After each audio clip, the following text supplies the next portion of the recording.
One day, mining may be a totally mechanized operation. For minimum manual effort and maximum productivity and safety are the constant goals of mining technology.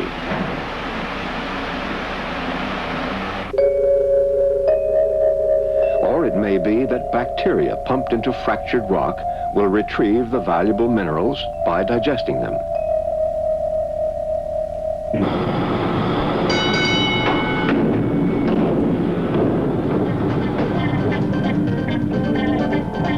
But no matter how sophisticated mining becomes, the miner will still speak of stopes and drifts, call the roof the back, a relic when miners crawl through the ore on their stomachs. He'll refer to the hanging wall and the footwall. And, like the young miner of today, his education will probably begin hundreds of meters underground.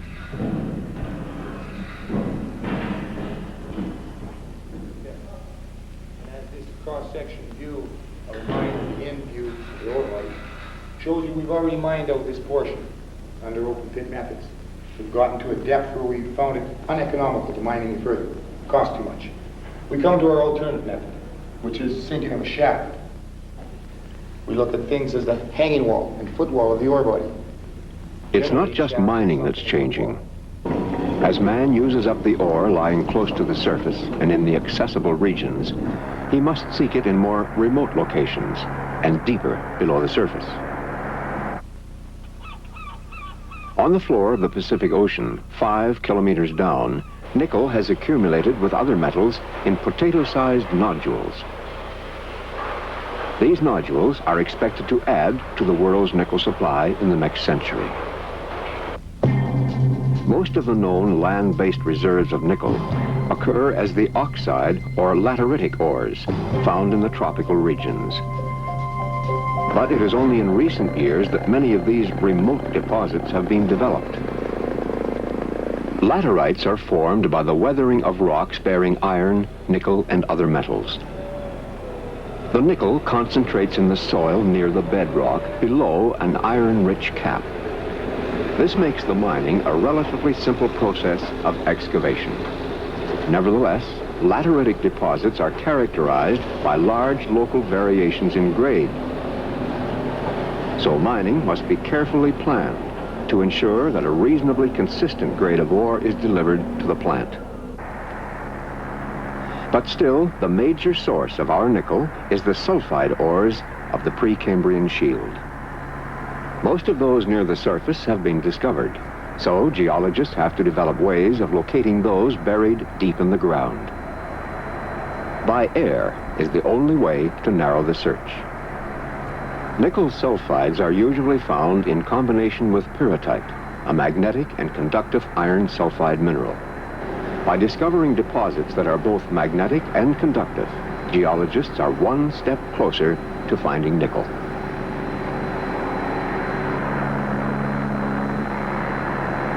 Magnetometer and electromagnetic detection instruments are towed below an aircraft. Equipment on board sets up the electromagnetic field which penetrates deep into the earth below. The aircraft follows a predetermined flight pattern at right angles to the main geological features.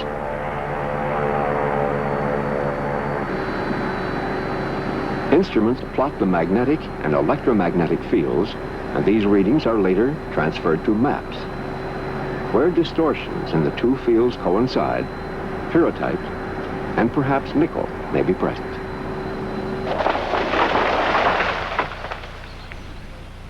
If the results look good, ground crews stake the claim.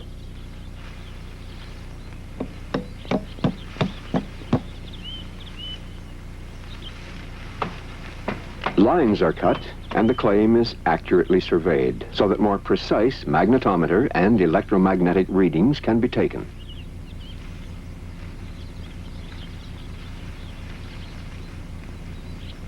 But the only way to tell if the mineral deposit contains nickel is to drill it.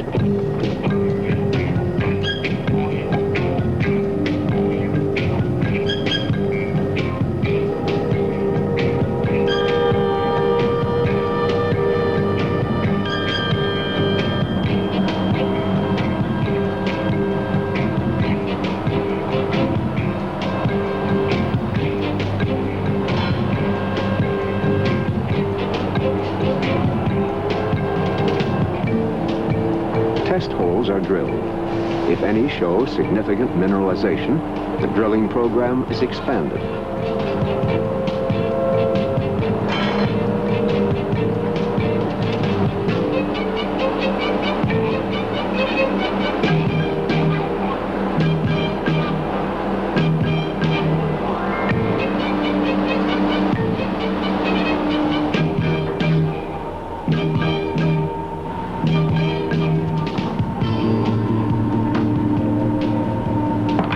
If a core shows evidence of nickel, it may be the drill hole accidentally traveled through a small vein of nickel mineralization. The only way to find out is to drill the area at much more frequent intervals. The result will be a very rudimentary picture of the deposit, one that may justify the sinking of a small exploration shaft so that the drills can go underground. Working at close range, they provide more accurate information on the extent and nature of the mineralization, what geological configuration exists, and what processes like upheaval and erosion have done to the structural condition of the ore and the surrounding rock. Armed with this information, the engineers apply their knowledge of available and developing technologies to evolve the most efficient plan for mining the deposit. What about the mining lines here? We have established mining lines on the footwall to separate the mechanized... Mine development is a long and costly process, and once a plan is established, it must be valid for 10, 20 years in the future. No matter how efficient the plan, the mine must sell its products at a profit. Only then will the mineral deposit earn the title of an ore body. Once we've established our ore body, we have to decide on the most economical means of mining it. One of the most economical means is the open pit method. With open pit mining, what determines the ultimate depth of the pit is how much overburden and surrounding rock you can afford to remove and still get the ore out economically.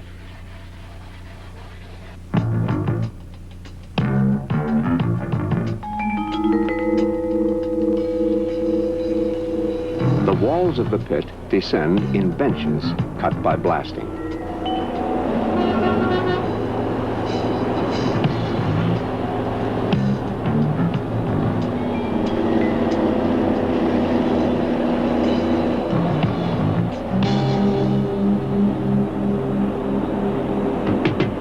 The steeper the walls, the more economic the mining, and that depends on the strength of the rock and the need to keep the walls at a safe angle.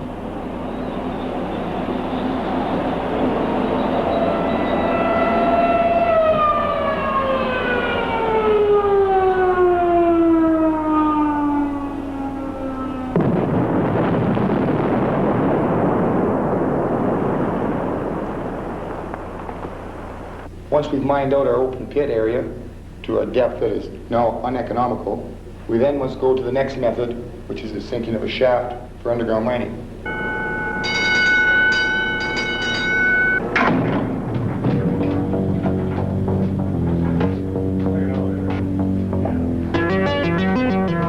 The sinking of the main shaft is the slowest and most expensive step in developing an underground mine.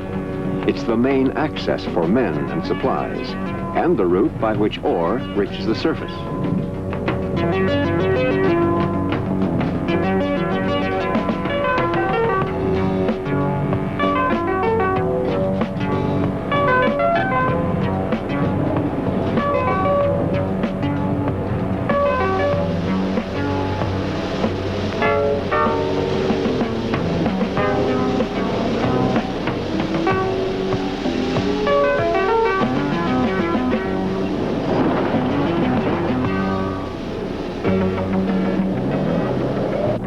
Most shafts are sunk on the footwall side of the ore body. In reference to the footwall and hanging wall, the hanging wall side is the term used to refer to the hanging portion, or the portion that hangs over your head.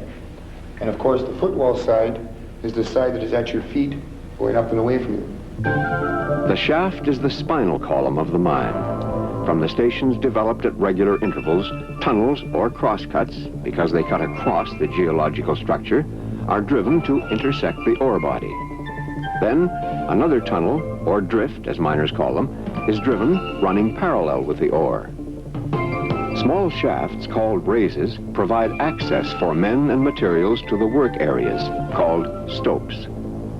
When the skeleton of the mine is established, production can begin in the upper levels.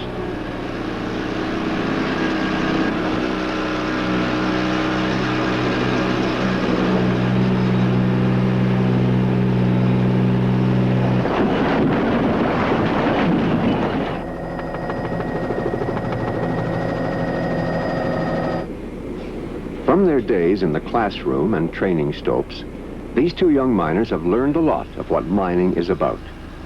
Much of it by hands-on training to give new miners experience in operating various pieces of equipment before they're sent out on a job. Numbers here, and it's also But today, it's the real thing. Take them off charge by pulling them out this way. It's not an instructor they have a rendezvous with. It's the men who are the pivot point of mining. Long on experience, short with any transgression of the procedures that make the operation safe and efficient. The shift boss. Ready to go to work at T1 Mine, eh? Yep.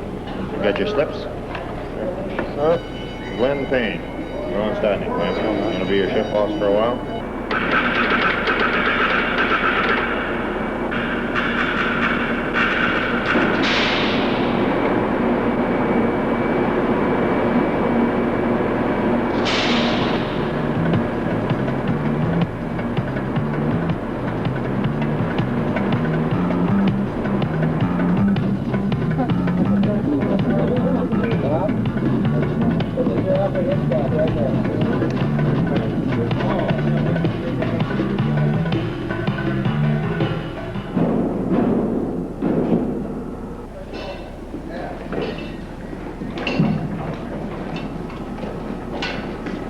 How do you go today, Bill? Not too bad, Ron.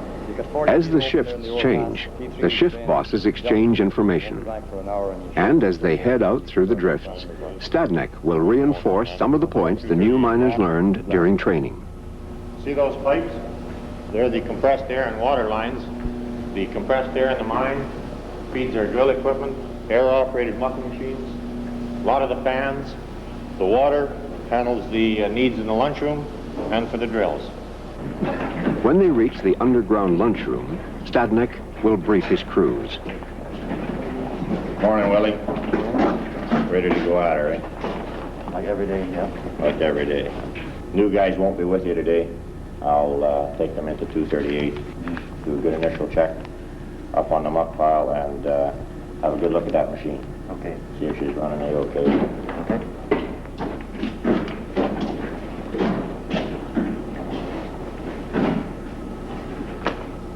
Any glasses and gloves, fellas? Let's go.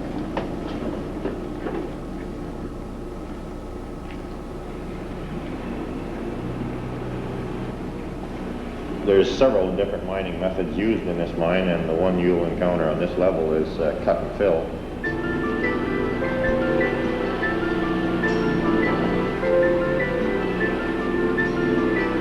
At each level, sill drifts are driven across the ore body, and a series of stopes are opened in the ore.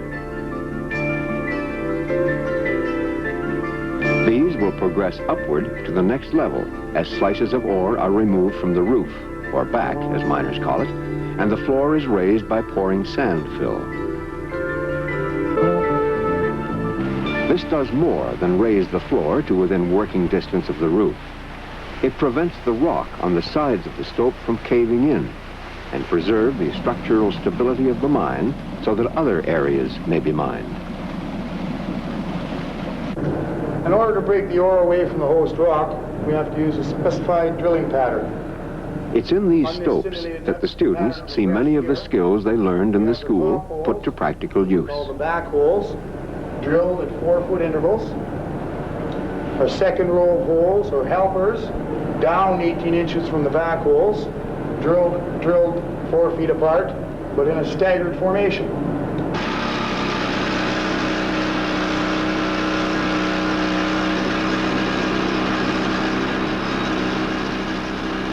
Using lightweight drills or mobile drill jumbos, a pattern of holes is drilled for the explosives.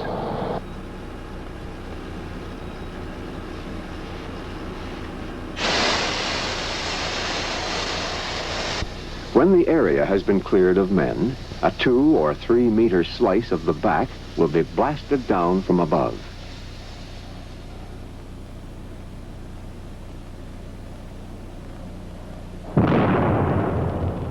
But, as the instructor has made clear, before any other work can proceed, the back of the stope must be made safe.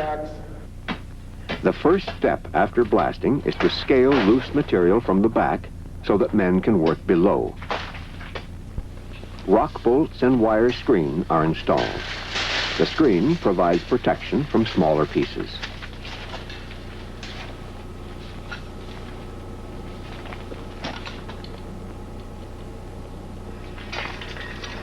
When the 2-meter rock bolts are tightened, they maintain the stability of the back over the miners' heads.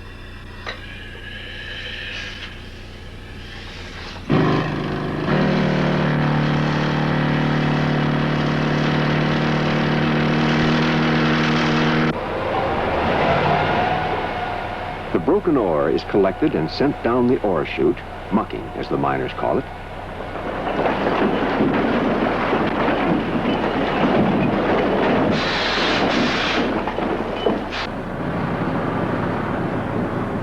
Trains haul it to the main ore pass, which delivers it to a crusher below the mining area.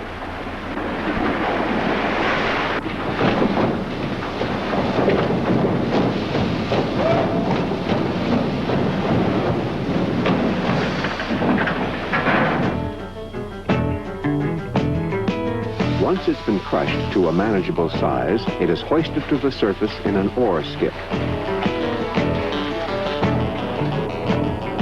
Ores may contain as little as 1% metal. Much of the rest is waste rock, which can be physically separated in the mill.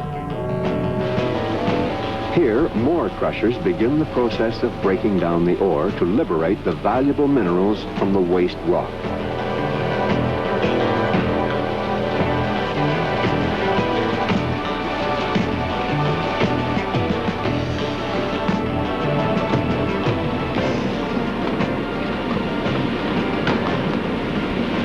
Grinding is carried on by the mills, whose steel rods or balls pulverize the ore to a fine slurry.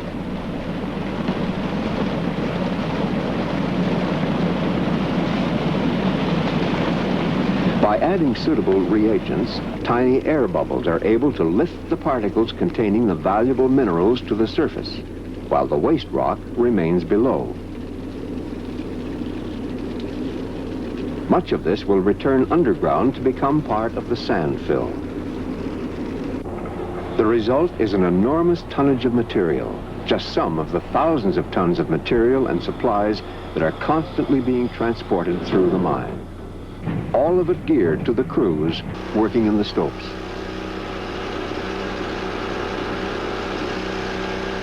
In the stope, the coordination of a number of different skills is critical.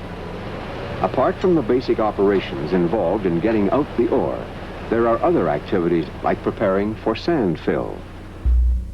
For as the floor of the stope is raised, so must the manways and ore chutes keep pace.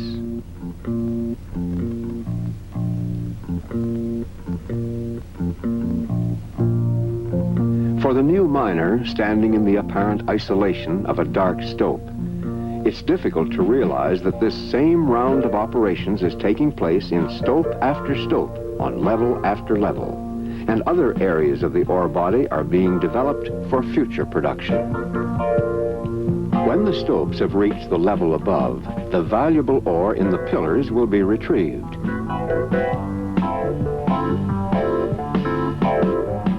This time by mining downward between the columns of sand fill that have replaced the ore of the mined-out stopes. This method is called undercut and fill mining. Since space in the pillars can be very restricted, a traditional mining tool, the slusher, is often used to muck the ore down the chute.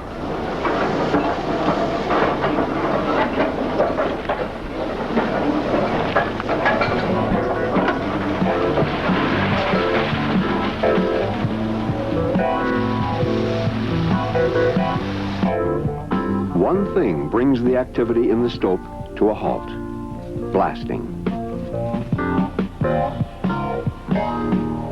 The crew retires to the lunchroom. Guards are posted.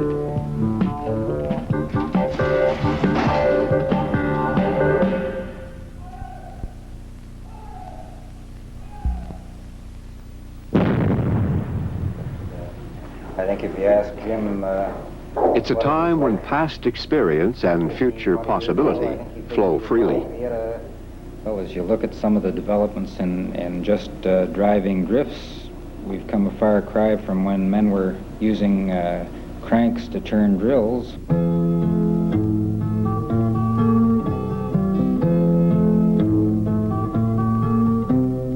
Jim, you recall some of the drills that you had to work with, the bar and arm and others such as that. I imagine now... 140 pounds, right? That's right.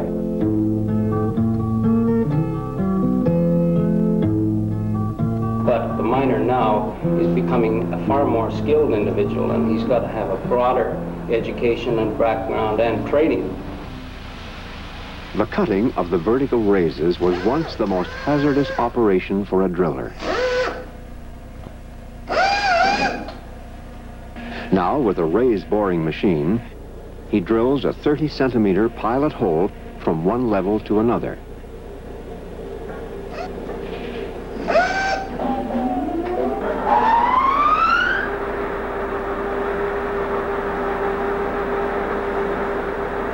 Then pulls back up a reamer head.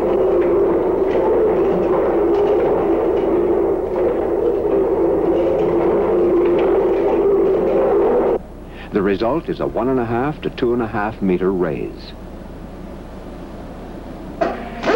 The raise boring machine is an innovation appreciated by the miner and the engineer. With mechanization and the right conditions of the ore, cut and fill can be conducted on a large scale, and with ramps to the ore even without a shaft. Well, the main thing is that it gets us down to the ore in a hurry. We don't have to wait forever for the shaft to get down. We can be down within a couple of months, and the grade is quite good down there, and we can be mining within about a year rather than waiting 3 or 4 years. Drill jumbos and bulk explosive handling increase the safety and productivity of those working in the stopes. With the introduction of large mobile equipment underground, mining engineers are developing large-scale energy-conserving mining methods to turn low-grade minerals into ore. One bulk mining method is sub-level caving, in which the overlaying rock is allowed to cave in as the ore is withdrawn. Access to the sub-level caving stopes is by means of a spiral ramp. From haulage drifts every 8 to 10 meters, crosscuts are driven through the ore body on approximately 12-meter spacings.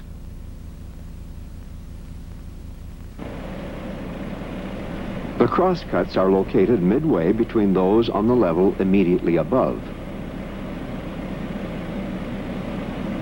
Beginning at the hanging wall, long holes are drilled in a fan pattern into the back.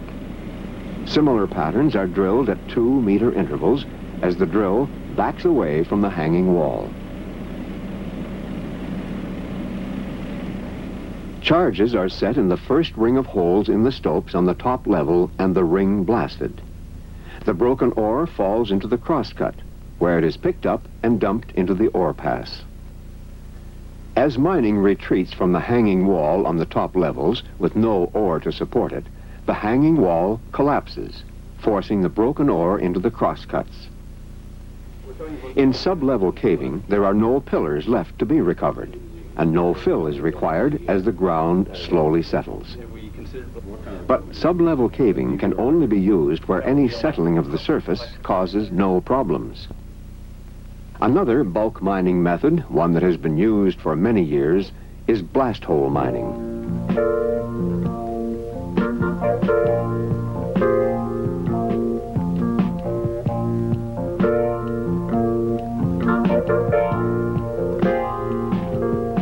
Years ago, diamond drills were used to drill a pattern of holes radiating from sublevels. The next development was the long hole drill. And with the introduction of the in-the-hole drill, the economics of blast hole mining were vastly improved. With its ability to drill large, long, accurate holes, much of the work previously needed to develop a stope has been eliminated. From the top sill, a pattern of 15-centimeter holes is drilled the full depth of the stope. At one end, a slot is established. The holes are loaded and blasted in sequence. Because this method is used when the surrounding rock is strong, there is no urgency to fill most blast hole stopes.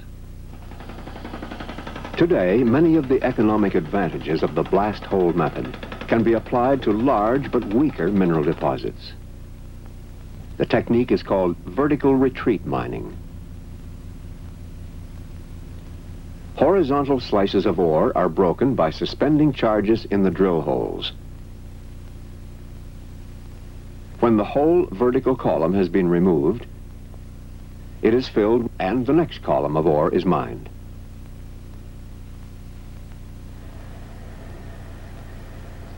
The ability of new explosive technology to release the blast energy with precise control allows large slices of ore to be broken without damage to the adjacent sand-filled area.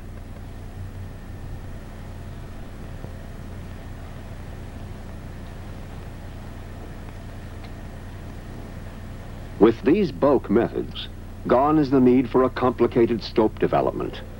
Gone is the need for scaling, bolting, and screening after every blast. Gone the need to raise manways before each round of sand fill to extend services into the stopes.